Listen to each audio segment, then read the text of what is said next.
औज़ुबिल्लाहिमिनश्शैतानिर्रजीम बिस्मिल्लाहिर्रहमानिर्रहीम। अस्सलाम वालेकुम अजीज़ तलबा, क्योंकि एक सिलसिला अज तो शुरू कर रहे हैं असी ऑनलाइन क्लास लैन का क्लास 4th ईयर वास्ते, क्योंकि साढ़े कोल वक्त जिहड़ा है वो बहुत कलील है।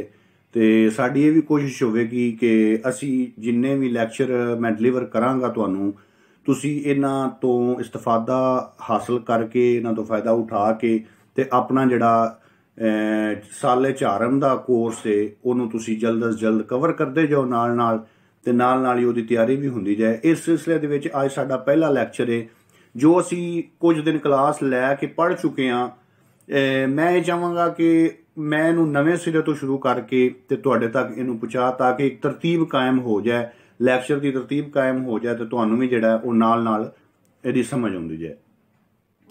ते पहले लैक्चर दे विच जिहड़ा साडा मौजू है वो है शेरी सिनफां।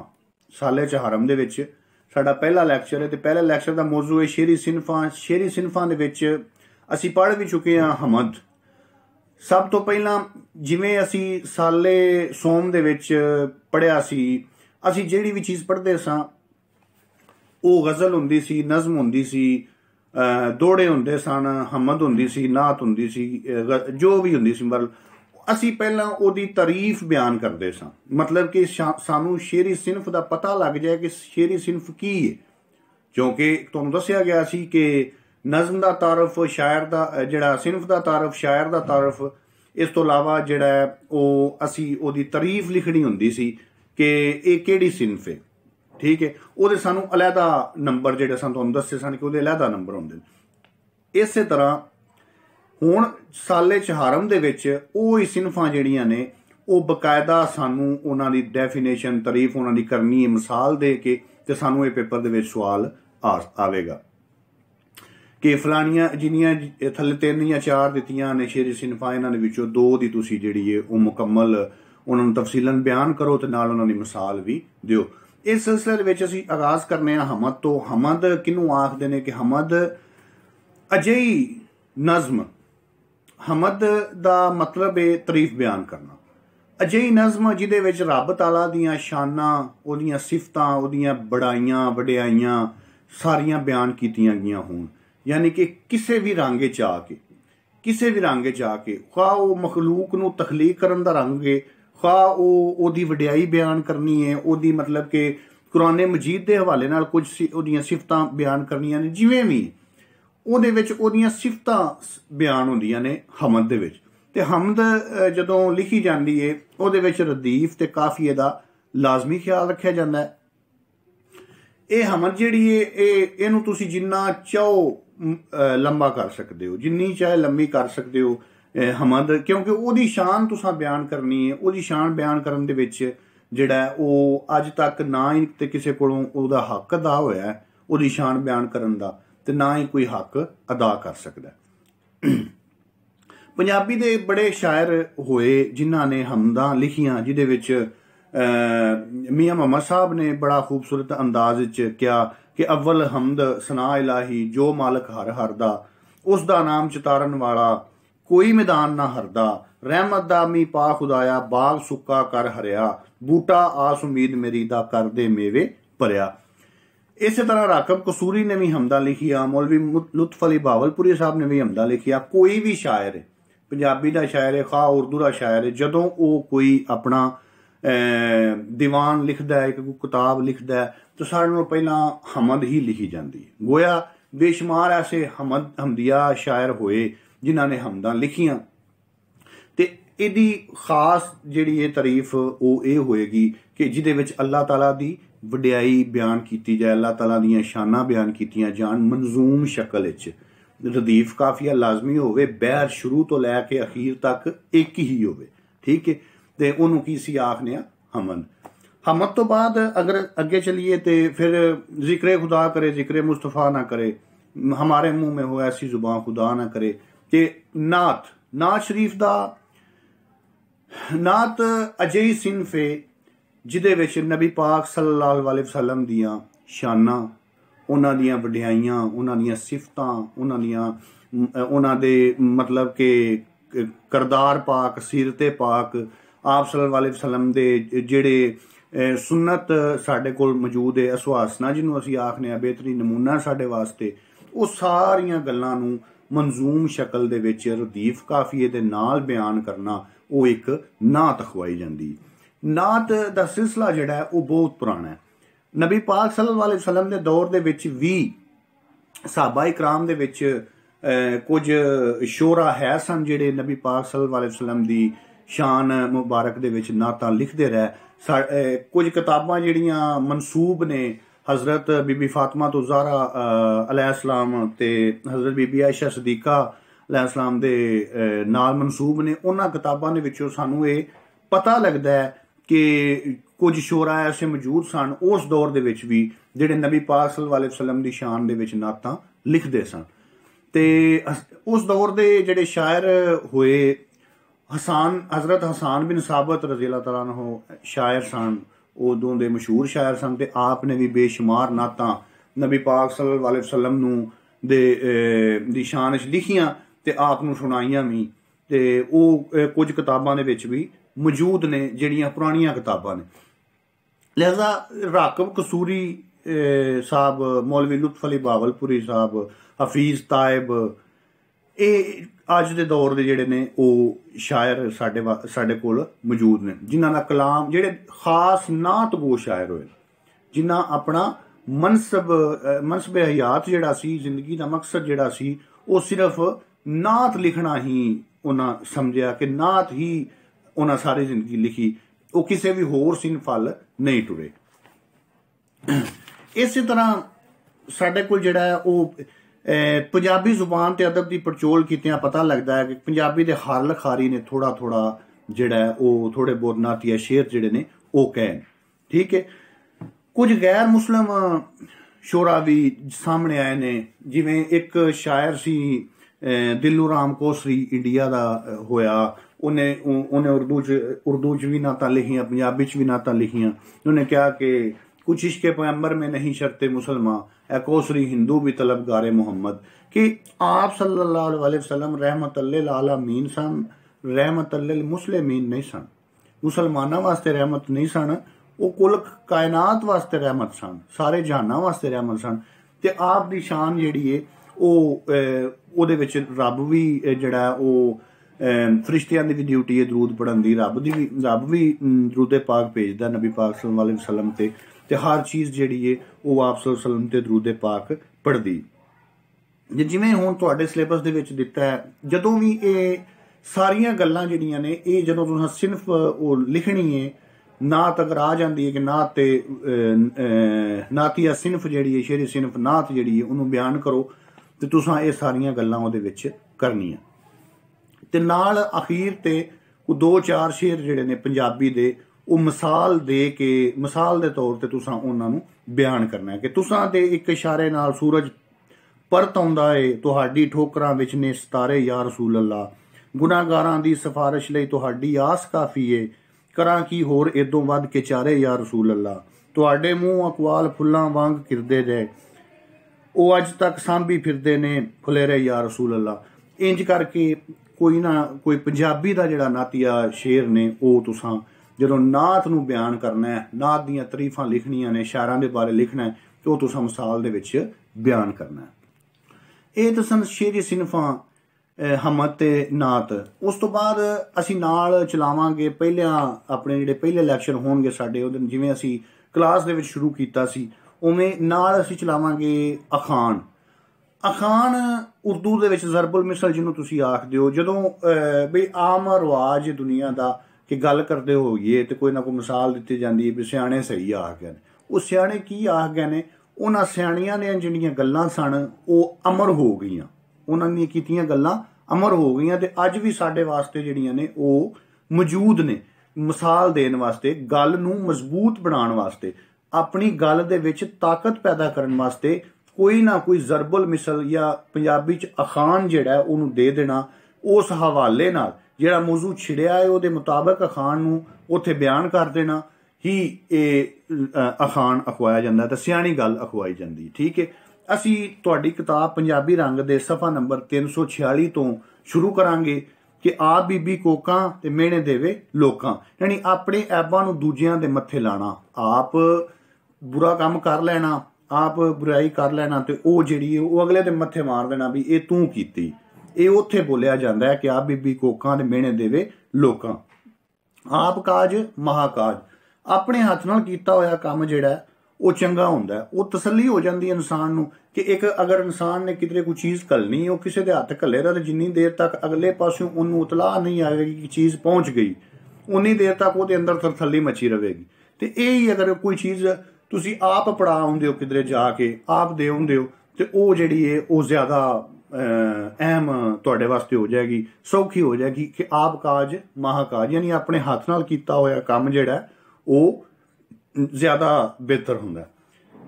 ਆਪ ਨਾ ਮੰਜੇ ਸੋਹਰੇ ਲੋਕੀ ਮੱਤੀ ਦੇ, ਆਪ ਕੰਮ ਨਾ ਕਰਨਾ ਤੇ ਲੋਕਾਂ ਨੂੰ ਮੱਤਾਂ ਪਿਆ ਦੇਣਾ, ਬਹਿ ਕੇ ਹੁਕਮ ਚਲਾਣਾ ਜਾਂ ਆਪ ਜਿਹੜਾ ਕੰਮ ਕਰਨ ਤੇ ਦਿਲ ਇਨਸਾਨ ਦਾ ਨਾ ਕਰਨਾ, ਉਹ ਜਿਹੜਾ ਉਹ ਦੂਜਿਆਂ ਨੂੰ ਜਿਹੜਾ ਉਹ ਆਖੇ ਦਾ ਮੱਤਾਂ ਪੈ ਦੇਣਾ ਕਿ ਤੂੰ ਇਹ ਕੰਮ ਸਹੀ ਨਹੀਂ ਕੀਤਾ, ਤੈਨੂੰ ਇੰਜ ਕਰਨਾ ਚਾਹੀਦਾ ਸੀ, ਤੈਨੂੰ ਉਹ ਕਰਨਾ ਚਾਹੀਦਾ ਸੀ, ਤੈਨੂੰ ਛੇਤੀ ਆਉਣਾ ਚਾਹੀਦਾ ਸੀ।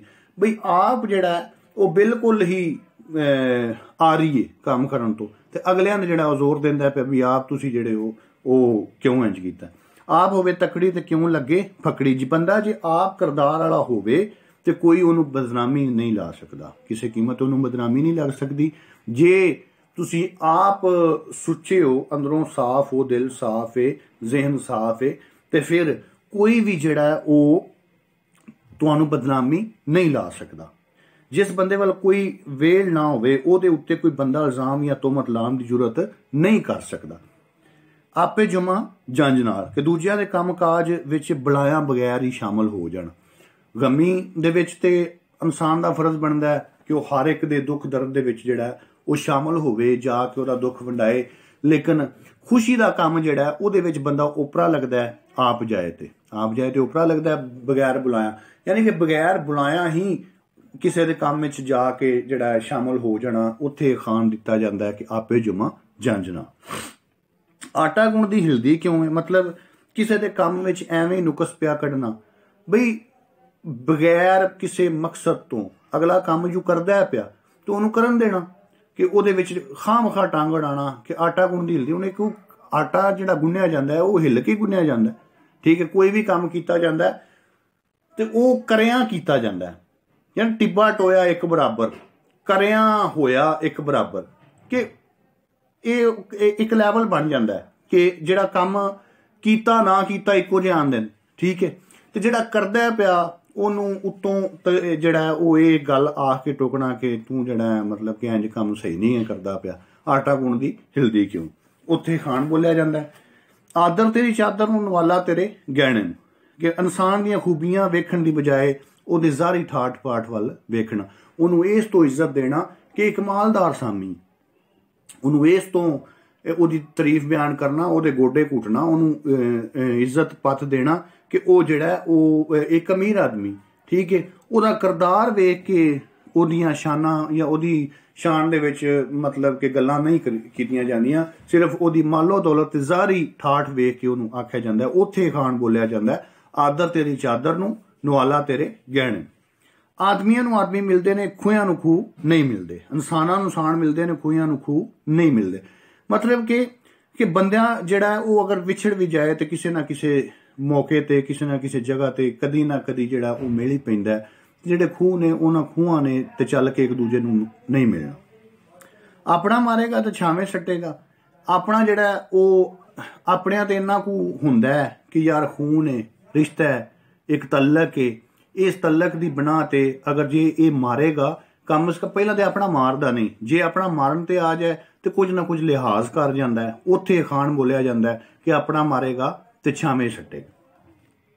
ਆਪਣਿਆਂ ਦੇ ਮੈਂ ਗਿੱਟੇ ਪੰਨਾ ਚੁੰਮਾ ਪੈਰ ਪਰਾਇਆਂ ਦੇ, ਆਪਣਿਆਂ ਦੀ ਕਦਰ ਨਾ ਕਰਨਾ। ਆਪਣੇ ਸੋਨੇ ਦੇ ਵੀ ਬਣ ਕੇ ਆ ਜਾਣ ਤੇ ਉਹਨਾਂ ਨੂੰ ਇਸ ਗੱਲ, ਉਹਨਾਂ ਦੀ ਕਦੀ ਵੀ ਇੰਨੀ ਆਦਰ ਭਾ ਨਹੀਂ ਕਈ ਲੋਕ ਕਰਦੇ। ਤੇ ਜਿਹੜੇ ਬਗਾਨੇ ਹੁੰਦੇ ਨੇ ਉਹਨਾਂ ਨੂੰ ਫੜ ਫੜ ਕੇ ਮੰਜੀਆਂ ਤੇ ਬੰਨ੍ਹਦੇ ਨੇ, ਉਹਨਾਂ ਦੇ ਹੱਥ ਚੁੰਮਦੇ ਨੇ, ਉਹਨਾਂ ਦੀ ਜਿਹੜੀ ਬੜੀ ਪੂਜਾ ਪਾਠ ਕੀਤੀ ਜਾਂਦੀ। ਇਹ ਉੱਥੇ ਖਾਨ ਬੋਲਿਆ ਜਾਂਦਾ ਕਿ ਜਦੋਂ ਆਪਣੇ ਨੂੰ ਦੁਰਕਾਰਿਆ ਜਾਏ ਤੇ ਗੈਰਾਂ ਨੂੰ ਜਿਹੜਾ ਉਹ ਬੜੇ ਸੁਚੱਜੇ ਢੰਗ ਨਾਲ ਮਿਲਿਆ ਜਾਏ। ਉਜੜੀਆਂ ਬਾਗਾਂ ਦੇ ਗਾਲੜ ਪਟਵਾਰੀ ਜਿਸ ਸ਼ਹਿਰ ਦੇ ਮਾਲਕ ਨਾ ਹੋਣ ਉਹਦਾ ਜਣਾ ਖਣਾ ਮਾਲਕ ਬਣ ਪੈਂਦਾ। ਯਾਨੀ ਕਿ ਜਿੱਥੇ ਕੋਈ ਵੀ ਮਲਕੀਅਤ ਨਾ ਹੋਵੇ, ਕੋਈ ਵੀ ਜ਼ਮੀਨ ਦਾ ਟੋਟਾ ਨਾ, ਅਗਰ ਨਹੀਂ ਸਮਝ ਆਉਂਦੀ ਪਈ ਕਿ ਉਹ ਕਿਹਦਾ ਹੈ, ਉਹ ਕੌਣ ਹੈ, ਮਤਲਬ ਕਿ ਉਹਦਾ ਮਾਲਕ ਕੌਣ ਹੈ, ਤੇ ਨਹੀਂ ਸਮਝ ਆਉਂਦੀ ਤਾਂ ਕੋਈ ਵੀ ਉਸ ਜਗ੍ਹਾ ਦਾ ਮਾਲਕ ਬਣ ਕੇ ਬਹਿ ਜਾਂਦਾ। ਜਾਂ ਕਿਸੇ ਕੋਈ ਇਮਾਰਤ ਹੈ ਉਹਦੇ ਵਿੱਚ ਕੋਈ ਵੀ ਆ ਕੇ ਜਦੋਂ ਉਹਦਾ ਮਾਲਕ ਹੁਕਮਰਾਨ ਜਿਹੜਾ ਹੁੰਦਾ ਉਹ ਨਹੀਂ ਡੇਰਾ ਲਾਉਂਦਾ ਤੇ ਕੋਈ ਵੀ ਆ ਕੇ ਉਹਦਾ ਵਾਸੀ ਬਣ ਜਾਂਦਾ। ਤੇ ਇਸ ਵਾਸਤੇ ਖਾਨ ਬੋਲਿਆ ਜਾਂਦਾ ਹੈ ਉਜੜਿਆਂ ਬਾਗਾਂ ਦੇ ਗਾਲੜ ਪਟਵਾਰੀ। ਉਦਲ ਕਈਆਂ ਨੂੰ ਦਾਜ ਕਿਹਾ, ਜਿਹੜੀਆਂ ਕੁੜੀਆਂ ਆਪ ਨਸ ਜਾਂਦੀਆਂ ਨੇ, ਕੋਈ ਇਸ਼ਕ ਵਿਸ਼ਕ ਦੇ ਚੱਕਰ 'ਚ ਟੁਰ ਜਾਂਦੀਆਂ ਨੇ ਮੁੰਡਿਆਂ ਦੇ ਨਾਲ, ਤੇ ਉਹਨਾਂ ਵਾਸਤੇ ਜਿਹੜਾ ਇਹ ਕਿਹਾ ਜਾਂਦਾ ਹੈ, ਖਾਨ ਦਿੱਤਾ ਜਾਂਦਾ ਹੈ ਕਿ ਜਿਹੜੀਆਂ ਉਦਲ ਗਈਆਂ ਨੂੰ ਕੋਈ ਦਾਜ ਨਹੀਂ, ਉਹਨਾਂ ਨੂੰ ਦਾਜ ਕਿਆ ਦੇਣਾ ਹੁੰਦਾ ਹੈ, ਜਿਹੜੀਆਂ ਆਪਣੇ ਪਿਓ ਦੀ ਪੱਤ ਇੱਜ਼ਤ ਨੂੰ ਦਾਗ ਲਾ ਕੇ ਟੁਰ ਜਾਂਦੀਆਂ। ਅਗਲੀਆਂ ਰਾਹ ਤੇ ਪਿਛਲੀਆਂ ਪੈਂਤਰੇ, ਅੱਗੇ ਚੱਲਣ ਵਾਲਿਆਂ ਦੇ ਰਾਹ ਪਿਛਲੇ ਚੱਲਣ ਵਾਲਿਆਂ ਲਈ ਗਿਣੇ ਮਿੱਥੇ ਰਾਹ ਬਣ ਜਾਂਦੇ ਨੇ ਤੇ ਇਹਨਾਂ ਰਾਹਾਂ ਉੱਤੇ ਬੇਧੜਕ ਹੋ ਕੇ ਚੱਲਦੇ ਨੇ। ਹੁਣ ਉਹ ਜਿਵੇਂ ਇੱਕ ਸ਼ੇਰ ਕਿਹਾ ਨਾ ਕਿ ਬੇਹਿੰਮਤੇ ਨੇ ਜਿਹੜੇ ਬਹਿ ਕੇ ਸ਼ਿਕਵਾ ਕਰਨ ਮੁਕੱਦਰਾਂ ਦਾ, ਉੱਗਣ ਵਾਲੇ ਉੱਗ ਪੈਂਦੇ ਨੇ ਸੀਨਾ ਪਾੜ ਕੇ ਪੱਥਰਾਂ ਦਾ, ਤੇ ਮੰਜ਼ਲ ਦੇ ਮੱਥੇ ਦੇ ਉੱਤੇ ਤਖਤੀ ਲੱਗਦੀ ਉਹਨਾਂ ਦੀ ਜਿਹੜੇ ਘਰੋਂ ਬਣਾ ਕੇ ਟੁਰਦੇ ਨਕਸ਼ਾ ਆਪਣੇ ਸਫ਼ਰਾਂ ਦਾ। ਜਿਹੜੇ ਨਕਸ਼ਾ ਘਰੋਂ ਬਣਾ ਕੇ ਟੁਰਦੇ ਨੇ ਸਫ਼ਰਾਂ, ਆਪਣੇ ਨਕਸ਼ਾ ਬਣਾ ਕੇ ਟੁਰਦੇ ਨੇ ਸਫ਼ਰਾਂ ਦਾ, ਉਹਨਾਂ ਨਕਸ਼ਿਆਂ ਉਹ ਲੋਕ ਮੰਜ਼ਲ ਤੇ ਅੱਪੜ ਜਾਂਦੇ ਨੇ। ਤੇ ਜਿਹੜੇ ਰਾਹ ਜਿਹੜੀਆਂ ਗੈਲਾਂ ਉਹ ਪਾ ਜਾਂਦੇ ਨੇ, ਉਹ ਮਗਰ ਵਾਲਿਆਂ ਵਾਸਤੇ ਇੱਕ ਨਿਸ਼ਾਨ ਹੁੰਦਾ ਹੈ, ਮਗਰ ਵਾਲਿਆਂ ਵਾਸਤੇ ਰਹਿਨਮਾਈ ਵਾਸਤੇ ਉਹ ਨਿਸ਼ਾਨ ਹੁੰਦਾ ਹੈ। ਉਹ ਵੀ ਉਹਨਾਂ ਰਾਹਾਂ ਦੇ ਟੁਰ ਕੇ ਤੇ ਉਹਨਾਂ ਆਪਣੀ ਮੰਜ਼ਿਲ ਤੇ ਜਾ ਸਕਦੇ ਨੇ। ਇਹ ਉੱਥੇ ਖਾਨ ਬੋਲਿਆ ਜਾਂਦਾ ਹੈ ਕਿ ਅੰਦਰ ਹੋਵੀ ਸੱਚ ਤੇ ਬਾਹਰ ਖਲੋ ਕੇ ਨੱਚ। ਜੇ ਤੁਹਾਡੇ ਅੰਦਰ ਸੱਚਾਈ ਹੈ ਤੇ ਫਿਰ ਤੁਹਾਨੂੰ ਕਿਸੇ ਗੱਲ ਦਾ ਰੌਲਾ ਨਹੀਂ, ਤੁਸੀਂ ਬੇਸ਼ੱਕ ਕੋਠੇ ਤੇ ਚੜ ਕੇ ਰੌਲਾ ਪਾਓ ਤੇ ਆਪਣੀ ਸੱਚਾਈ ਨੂੰ ਬਿਆਨ ਕਰੋ। ਇਹ ਉੱਥੇ ਖਾਨ ਬੋਲਿਆ ਜਾਂਦਾ ਹੈ। ਤੇ 12 ਕੋਹ ਦਰਿਆ ਤੋਂ ਸੁੱਥਣ ਮੋਢੇ ਤੇ, ਕੰਮ ਵਾਲੀ ਅਗਾਂਹ ਹੋਣਾ, ਬੜੀ ਦੂਰ ਹੋਣਾ ਕੰਮ, ਅਜੇ ਨੇੜੇ ਲੱਗਣ ਦੀ ਕੋਈ ਸੂਹ ਨਾ ਹੋਣੀ, ਤੇ ਜਿਹੜੀ ਉਹ ਵਕਤੋਂ ਪਹਿਲਾਂ ਉਹਦੀ ਫਿਕਰ ਜਿਹੜੀ ਇਹ ਕਰਨੀ। ਉੱਥੇ ਖਾਨ ਬੋਲਿਆ ਜਾਂਦਾ ਹੈ ਕਿ 12 ਕੋਹ ਦਰਿਆ ਤੇ ਸੁੱਥਣ ਮੋਢੇ ਤੇ। 12 ਵਾਰੀ ਮਕਾਨ ਆਈ ਹਸਦੀਆਂ ਨੂੰ ਰੁਆਣ ਆਈ, ਕਿ ਜਦੋਂ ਕਿਸੇ ਤੇ ਗਮ ਸਦਮਾ ਹੋ ਜਾਂਦਾ ਹੈ ਉਦੋਂ ਇਹ ਚਾਹੀਦਾ ਕਿ ਫੌਰਨ ਹੀ ਜਾ ਕੇ ਉਹਦਾ ਅਫਸੋਸ ਕੀਤਾ ਜਾਏ, ਉਹਨਾਂ ਦੇ ਦੁੱਖ ਦਰਦ ਸ਼ਾਮਲ ਹੋਇਆ ਜਾਏ। ਜਦੋਂ ਹੌਲੀ ਹੌਲੀ ਵਕਤ ਗੁਜ਼ਰਨ ਦੇ ਨਾਲ ਨਾਲ ਇਨਸਾਨ ਆਪਣੇ ਕੰਮਾਂ 'ਚ ਰੁੱਝ ਜਾਂਦਾ ਹੈ ਤੇ ਉਹਨੂੰ ਉਹਦਾ ਗਮ ਸਦਮਾ ਜਿਹੜਾ ਉਹ ਭੁੱਲਣਾ ਸ਼ੁਰੂ ਹੋ ਜਾਂਦਾ ਹੈ। ਤੇ ਜਦੋਂ ਫਿਰ ਅਸੀਂ ਜਾਣਦੇ ਹਾਂ ਕੁਝ ਅਰਸੇ ਤੋਂ ਬਾਅਦ, ਤੇ ਜੇ ਉਹਦਾ ਦਿਲ ਜਿਹੜਾ ਲੱਗਾ ਹੁੰਦਾ ਤੇ ਫਿਰ ਅਸੀਂ ਉਹਦੇ ਜਾ ਕੇ ਅਫਸੋਸ ਕਰਨੇ ਆ, ਗਾਮੇ ਸ਼ਾਮਲ ਹੁੰਦੇ ਆ, ਤੇ ਫਿਰ ਉਹਨੂੰ ਇਹ ਉੱਥੇ ਖਾਨ ਬੋਲਿਆ ਜਾਂਦਾ ਹੈ ਕਿ 12 ਵਾਰੀ ਮਕਾਨ ਆਈ ਹਸਦਿਆਂ ਨੂੰ ਰੁਆਣ ਆਈ। ਇਸ 3 ਸਫ਼ੇ ਅਖਾਨਾਂ ਦੇ ਮੈਂ ਪੜ੍ਹੇ ਨੇ ਤੁਹਾਡੇ ਸਾਹਮਣੇ, ਤੁਸੀਂ ਇਹਨਾਂ ਨੂੰ ਤਿਆਰ ਕਰਨਾ ਹੈ, ਸਿਨਫਾਂ ਹਮਦ ਤੇ ਨਾ ਤਿਆਰ ਕਰਨੀ।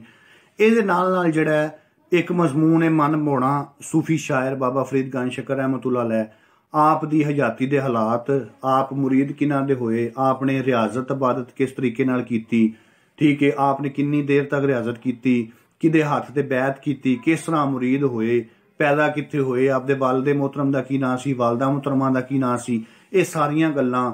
ਕਿਉਂਕਿ ਇਹ ਤੁਹਾਨੂੰ ਪੇਪਰ ਦੇ ਵਿੱਚ 5 ਮਜ਼ਮੂਨ ਆਉਣੇ ਨੇ, 5 ਮਜ਼ਮੂਨਾਂ ਦੇ ਵਿੱਚੋਂ ਤੁਸੀਂ ਇੱਕ ਮਜ਼ਮੂਨ ਕਰਨਾ ਹੈ, ਭਰਵਾਂ ਨੋਟ ਲਿਖਣਾ ਉਹਦੇ ਉੱਤੇ, ਤੇ ਜਿੰਨਾ ਲਿਖ ਸਕੋ ਉਹਨਾਂ ਲਿਖਣਾ, ਤੇ ਮਟੀਰੀਅਲ ਜਿਹੜਾ ਹੈ ਉਹ ਸੱਚਾ ਤੇ ਸੁੱਚਾ ਦੇਣਾ ਹੈ। ਉਹ ਜਿਹੜਾ ਉਹਦੇ ਬਾਰੇ ਜਿਹੜਾ ਤੁਸੀਂ ਮਨ ਬਾਉਣਾ ਸੂਫੀ ਸ਼ਾਇਰ ਲਿਖ ਰਹੇ ਹੋ ਉਹਦੇ ਬਾਰੇ ਤੁਸੀਂ ਆਪਣਾ ਜਿਹੜਾ ਮੁਆਦ ਹੈ ਉਹ ਚੰਗਾ ਉਹਦੇ ਵਿੱਚ ਦੇਣਾ।